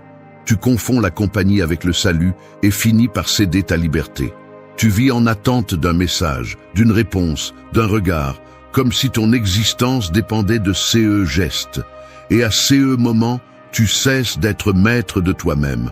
Le détachement ne signifie pas froideur, il signifie clarté. C'est reconnaître que personne n'est responsable de ta paix intérieure, que rien d'extérieur n'a le droit de contrôler ton état mental. Le stoïcisme le répète avec force. La seule chose sous ton contrôle est ton esprit, ta volonté, ta façon d'interpréter qui se passe. Tout le reste, même les personnes que tu aimes, appartient au domaine de l'incontrôlable. Quand tu comprends cela, l'anxiété de retenir disparaît. Tu ne luttes pas pour attacher qui ne dépend pas de toi. Tu te concentres sur le renforcement de qui t'appartient. C'est le pouvoir du détachement. Tu construis une forteresse interne qu'aucun adieu ne peut démolir. Beaucoup croient que le détachement est indifférence, mais en réalité, c'est le respect de la liberté propre et d'autrui. Cela signifie aimer sans chaîne, donner sans peur, lâcher sans s'effondrer. L'attachement transforme l'amour en prison, le détachement l'élève à un choix conscient. Quand tu apprends à ne pas dépendre, l'amour que tu donnes est plus pur, car il ne naît plus de la peur de la solitude, mais de l'abondance de celui qui sait être complet. La douleur après une rupture est amplifiée parce que l'attachement n'accepte pas la réalité. Il insiste sur le fait que sans cette personne, la vie n'a pas de sens. Mais observe avec froideur. Avant de la connaître, tu respirais déjà, tu rêvais déjà, tu suivais déjà ton propre chemin. L'attachement fait oublier cette vérité et c'est pourquoi le coup semble mortel. Se détacher, c'est retrouver cette mémoire, se rappeler que la force a toujours été en toi. L'homme qui pratique le détachement n'a rien à prouver.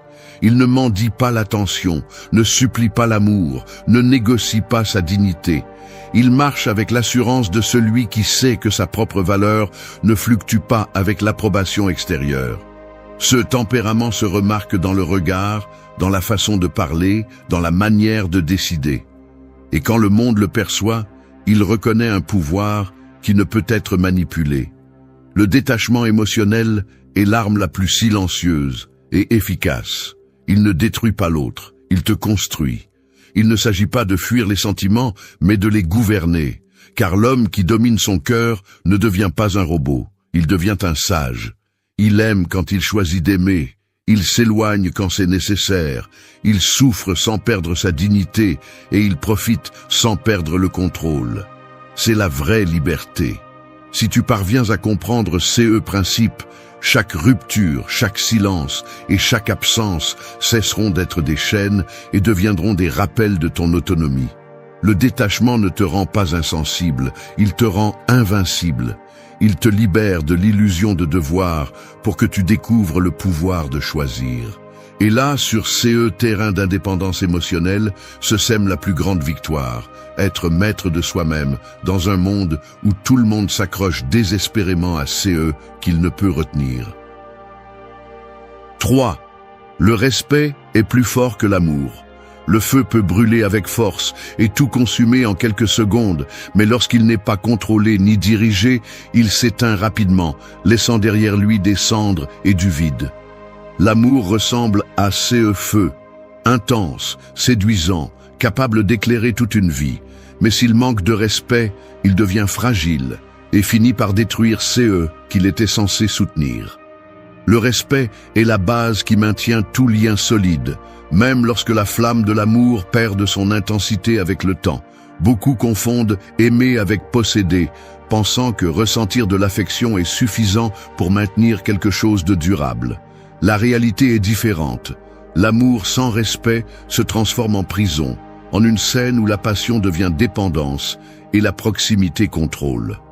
Ce qui devrait être une union devient une chaîne. Lorsqu'il manque de respect, l'amour cesse d'être constructif et devient un mécanisme d'usure. C'est là que la douleur apparaît avec le plus de cruauté, car n'est pas seulement l'absence qui fait mal, c'est l'humiliation d'avoir échangé sa dignité contre des promesses vides. Le stoïcisme enseigne que rien de l'extérieur ne nous appartient. Ni le partenaire, ni l'attention, ni l'affection de quelqu'un d'autre ne font partie de ces que nous pouvons contrôler. La seule chose qui est entre nos mains est la vertu, la cohérence avec soi-même, la capacité d'agir avec dignité même si tout autour s'effondre. L'amour aveugle, le respect donne une vision. L'amour excessif demande, exige, consomme. Le respect pose des limites, soutient l'identité, protège l'essence personnelle. Aimer sans respect, c'est vivre dans l'attente de ne pas déranger, de ne pas perdre, de ne pas éveiller le rejet de l'autre personne. Se respecter soi-même, c'est tout le contraire. C'est comprendre qu'aucune affection ne mérite le sacrifice de l'intégrité. C'est regarder dans les yeux celui que tu aimes et savoir que tu peux te donner, mais jamais te prosterner.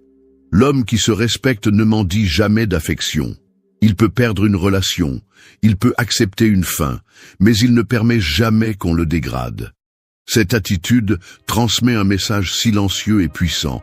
On peut vivre sans amour, mais jamais sans respect. Et ce message change tout, car celui qui vit avec dignité inspire le respect des autres, même de ceux qui ne l'accompagnent plus. Quand le respect guide, l'amour cesse d'être une nécessité et devient un choix. Tu ne cherches plus à combler des vides, tu partages l'abondance. Tu ne crains plus la solitude, tu apprécies la liberté d'être complet. Sur ces terrains, le lien cesse d'être fragile car il repose sur des piliers solides. Clarté, limite, autonomie. Le respect transforme l'amour en quelque chose qui ne blesse pas, qui n'asservit pas, qui ne consomme pas. La douleur d'une rupture est plus facilement supportable lorsque tu comprends cela. Ce qui fait vraiment mal, CE n'est pas que quelqu'un soit parti, mais de se souvenir des moments où tu as cessé de te respecter par peur de perdre.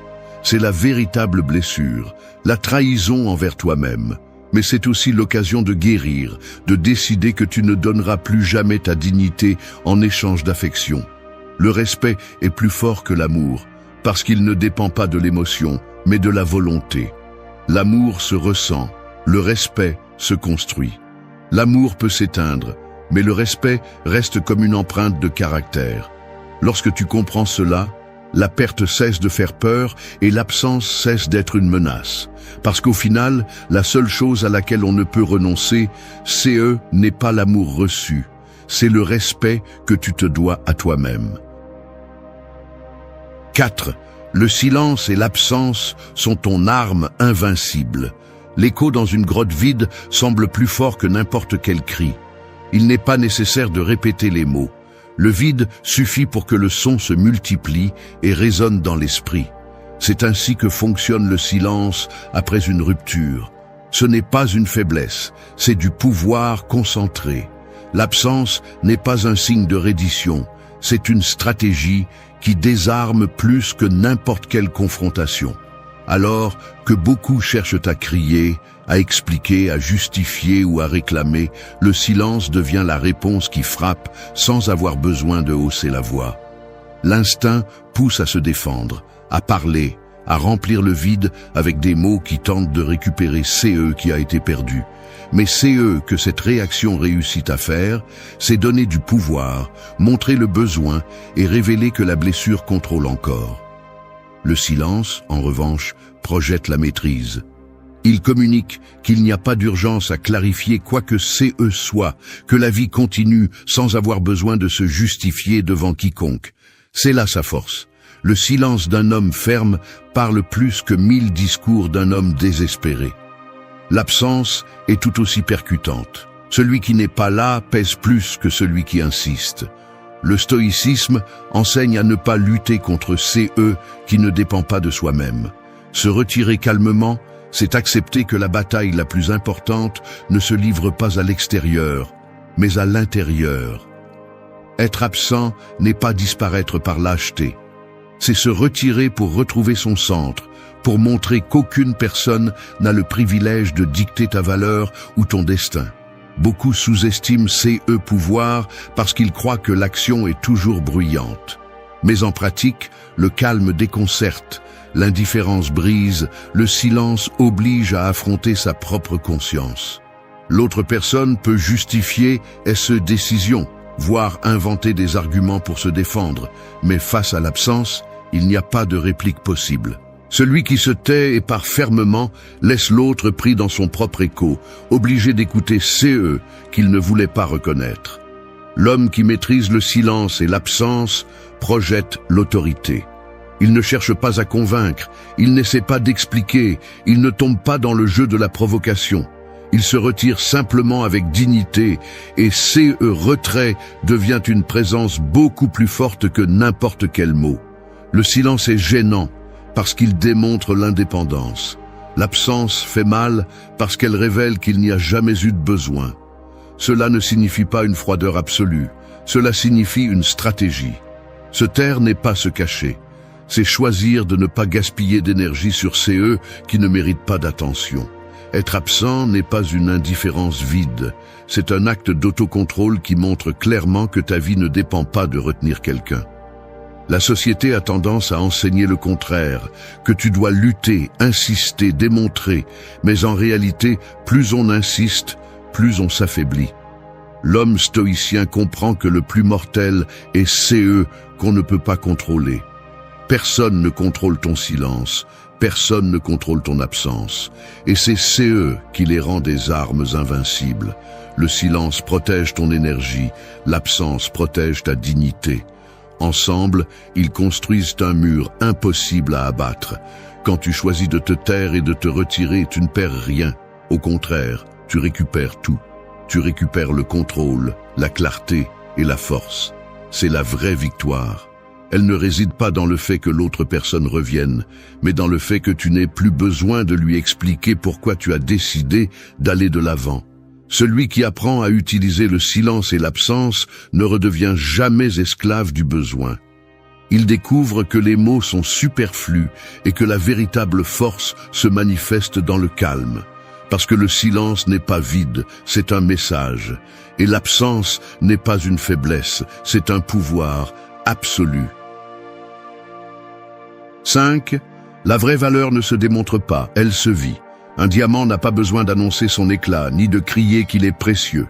Il reste silencieux, intact, et pourtant tout le monde reconnaît sa rareté. Celui qui essaie à tout prix de prouver qu'il a de la valeur révèle en réalité son doute. C'est la différence entre paraître et être. L'authentique ne cherche pas la validation, il existe simplement et s'impose de lui-même. Après une rupture, la tentation est de tomber dans le jeu d'épreuve. Montrer que tu vas mieux, feindre le succès, exhiber ta force pour que l'autre se rende compte de ce qu'il a perdu. Mais cette impulsion est un piège, car au fond, elle reste une dépendance. Si ta valeur dépend de quelqu'un qui la voit, alors CE n'est pas de la valeur, c'est de la performance. CE qui distingue l'homme stoïcien, c'est qu'il n'a pas besoin de prouver quoi que CE soit, car sa vie même est le témoignage de sa force.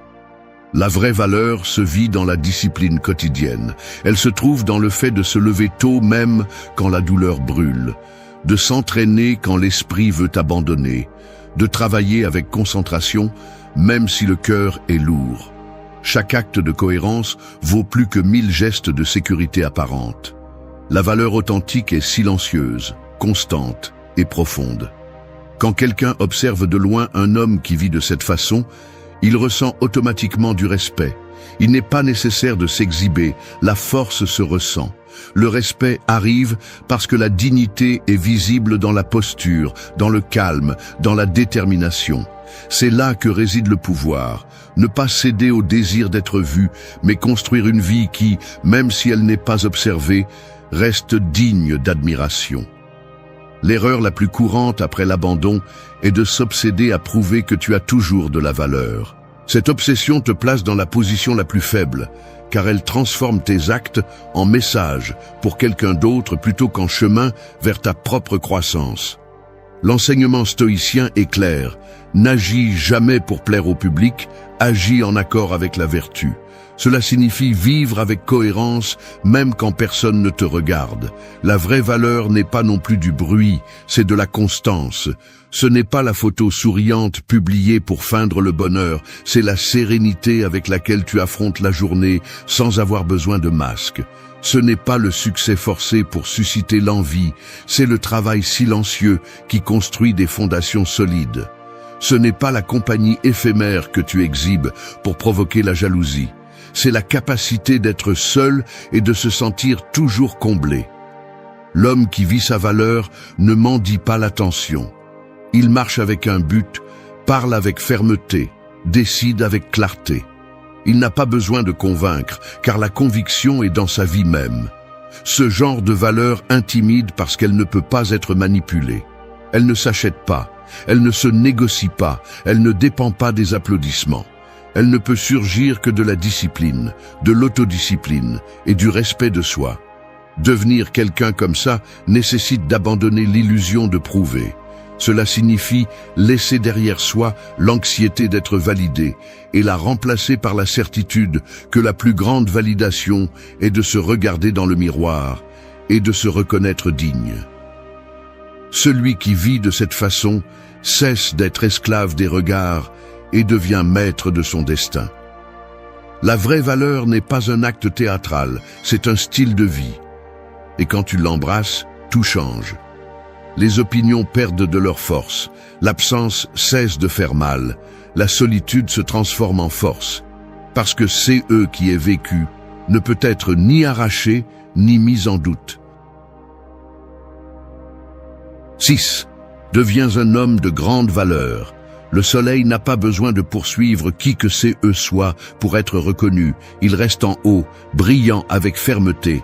Et c'est cette constance qui marque le début et la fin de chaque jour. Ainsi doit être la présence de celui qui se forge dans la discipline et l'autocontrôle. Une force qui ne supplie pas, ne se cache pas et ne dépend pas non plus de l'approbation des autres. Devenir un homme de grande valeur signifie être comme le soleil, stable, imposant, impossible à ignorer même en silence. Après une rupture, beaucoup pensent que le chemin consiste à montrer des changements superficiels pour démontrer qu'ils ont perdu. Cette attitude est un piège, car elle révèle un manque et une dépendance. Le véritable pouvoir ne se démontre pas par des gestes pour les autres, mais par la vie elle-même, par la cohérence entre que tu penses, dis et fais. Un homme de grande valeur ne cherche jamais à convaincre, car sa transformation se reflète dans chaque action quotidienne, pas dans des paroles vides. Ce processus ne se construit pas avec théâtralité, mais avec discipline. Cela signifie se lever lorsque la fatigue brûle, s'entraîner même si la douleur brûle encore, apprendre en silence pendant que les autres se distraient. Chaque habitude cultivée devient une brique qui renforce le mur intérieur. C'est là que réside la différence. Tandis que beaucoup font semblant, l'homme de valeur s'occupe de construire dans l'ombre, sachant que le résultat inévitable sera visible pour tous. Le stoïcisme enseigne que rien d'extérieur ne garantit la stabilité. Les biens matériels, les flatteries ou la compagnie sentimentale peuvent disparaître à tout moment. La seule chose réelle est le caractère. Un homme vraiment fort ne dépend pas de la chance ou des circonstances passagères. Il s'appuie sur qu'il contrôle. Son esprit, sa discipline et son but. Cette conviction le rend impossible à plier. Être de grande valeur ne signifie pas l'arrogance. C'est de la fermeté sans besoin d'humilier, de la sécurité sans cri, de la clarté sans fioriture. Cette attitude génère de l'inconfort chez ceux qui vivent d'apparence, mais suscite le respect chez ceux qui reconnaissent l'authenticité. La grandeur ne se mesure pas en te comparant aux autres, mais en surpassant chaque jour la version précédente de toi-même. Après une rupture, cette transformation est cruciale. Il ne s'agit pas de vengeance ou de revanche, il s'agit d'utiliser la blessure comme carburant. La douleur cesse d'être une punition et devient un outil de construction. Chaque larme se transforme en motivation pour s'entraîner, chaque souvenir en élan pour étudier, chaque silence en espace de réflexion. À la fin, le vide qui semblait insupportable devient un terrain fertile pour la renaissance. Un homme de grande valeur ne dépend pas des regards des autres pour se valider. Son comportement inspire le respect de manière automatique, car il transmet la force dans sa façon de marcher, de parler, de décider. Cette sécurité n'a pas besoin d'explication. Elle se perçoit dans la façon dont il soutient le regard et comment il garde son calme quand tout autour s'effondre. Il ne cherche pas à impressionner, il vit de telle manière qu'il est impossible de l'ignorer. Devenir un homme de grande valeur n'est pas une fin en soi, c'est un chemin constant. C'est choisir chaque jour la discipline plutôt que le confort, l'action plutôt que la plainte, le but plutôt que le vide. C'est comprendre que rien d'extérieur ne définit qui tu es et que ta vie a un sens, peu importe qui décide de rester ou de partir. C'est la vraie victoire, non pas que quelqu'un revienne, mais que cela n'ait plus d'importance, parce que ta valeur ne dépend de personne. 7. Quand elle le remarque, il est déjà trop tard. La vie ressemble à un sablier. Alors que le sable tombe, beaucoup ne prêtent pas attention. Ils pensent qu'il y aura toujours du temps, que qu'ils méprisent maintenant pourront être récupérés plus tard. Cependant, lorsque la dernière particule touche le fond, l'opportunité s'est évaporée pour toujours. C'est qui se passe quand quelqu'un qui vous a sous-estimé réalise finalement votre transformation. Il est déjà trop tard. L'horloge ne s'arrête pas pour les remords ou les supplications, et il en va de même pour celui qui s'élève après la douleur. Après une rupture, l'esprit de l'autre a tendance à croire qu'il vous trouvera au même endroit, en attente, blessé, prêt à donner à nouveau votre énergie. Mais la surprise vient quand il découvre que terrain vide est maintenant occupé par quelqu'un de différent, plus fort, plus conscient, plus discipliné. L'homme qui mendiait l'attention n'existe plus, car la douleur l'a forcé à se réveiller. Et réveil est irréversible. Le moment où elle le remarque est quand vos actions parlent déjà pour vous. Elle observe que vous ne répondez pas par nécessité, que vous ne cherchez pas à prouver quoi que CE soit, que votre silence pèse plus que n'importe quel mot. Elle voit que votre vie avance avec direction et que votre énergie ne tourne plus autour de sa présence. Cette clarté a un impact, car CE, qui semblait fragile, se montre maintenant inébranlable. Mais cette découverte n'est pas une invitation à revenir, c'est un rappel qu'elle a perdu l'accès à CE qu'elle n'a jamais valorisé. Le stoïcisme enseigne que la plus grande victoire n'est pas que quelqu'un revienne, mais que son retour ne change plus rien. C'est le point où la balance se brise pour toujours. Quand vous comprenez que votre valeur ne dépend pas de la validation des autres, l'absence cesse de faire mal et la nostalgie perd de sa puissance. Ce qui est une surprise pour elle est pour vous une conquête silencieuse. Beaucoup espèrent que la justice se manifeste sous forme de repentir de l'autre. Cependant, la véritable justice se produit lorsque l'autre personne se réveille tard et comprend qu'elle n'a plus de place dans votre vie. Parce que vous n'êtes plus le même, parce que votre monde ne tourne plus autour de CE qui était, parce que vous avez appris à marcher sans regarder en arrière. Tel est l'enseignement stoïcien. Lâcher prise avec une telle fermeté que, lorsque quelqu'un tente de revenir, il découvre que la porte n'existe plus. Ce scénario n'est pas atteint par la vengeance, mais par une véritable transformation. Cela signifie utiliser chaque instant de douleur comme carburant pour grandir, pas pour attendre.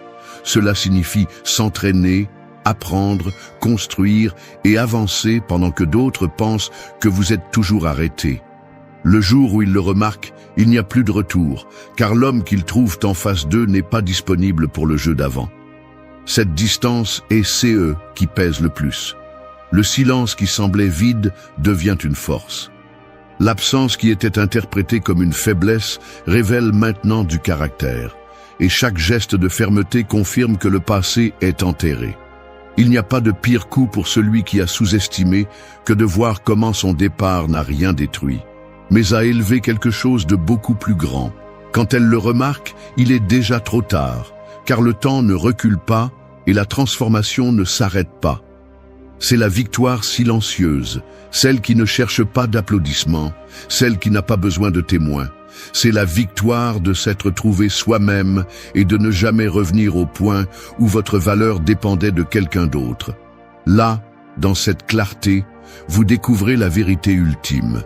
Ce qui semblait être une perte était en réalité le début de votre liberté. 8. La victoire stoïque est un nouveau départ. L'aube ne demande jamais la permission d'arriver. La nuit peut être longue, sombre et froide, mais au moment le moins attendu, l'horizon s'illumine et recouvre tout d'une lumière qui ne tolère aucune résistance. C'est ainsi que se produit la véritable victoire, après la perte.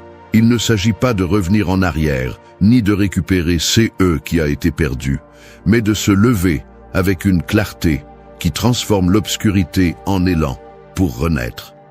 Beaucoup voient la victoire comme une revanche. Ils veulent que l'autre souffre, qu'il réalise CE qu'il a laissé derrière lui, qu'il ressente l'absence comme une punition. Mais cette vision reste coincée dans le même cercle de dépendance. Le triomphe stoïque ne consiste pas à faire reconnaître votre valeur par quelqu'un d'autre, mais à atteindre un point où cette reconnaissance n'est plus nécessaire. La véritable victoire ne réside pas dans la démonstration, mais dans le fait de vivre une vie si solide que le passé perd de son importance. Le nouveau départ est CE, qui distingue l'homme qui a appris de sa chute. Il ne reste pas paralysé par la nostalgie, il ne gaspille pas d'énergie à planifier des vengeances ou à nourrir des souvenirs. Il se concentre sur CE, qu'il peut construire à partir de zéro. Le stoïcisme enseigne que chaque perte est une graine de croissance, si elle est affrontée avec discipline. Cette graine germe lorsque vous arrêtez de regarder en arrière et comprenez que tout CE qui s'est effondré n'a fait que faire de la place pour quelque chose de plus grand. La douleur de la rupture devient le feu qui purifie. Il brûle les illusions, fait fondre les dépendances et oblige à modeler une nouvelle identité. L'esprit qui avait besoin d'approbation apprend à se suffire à lui-même.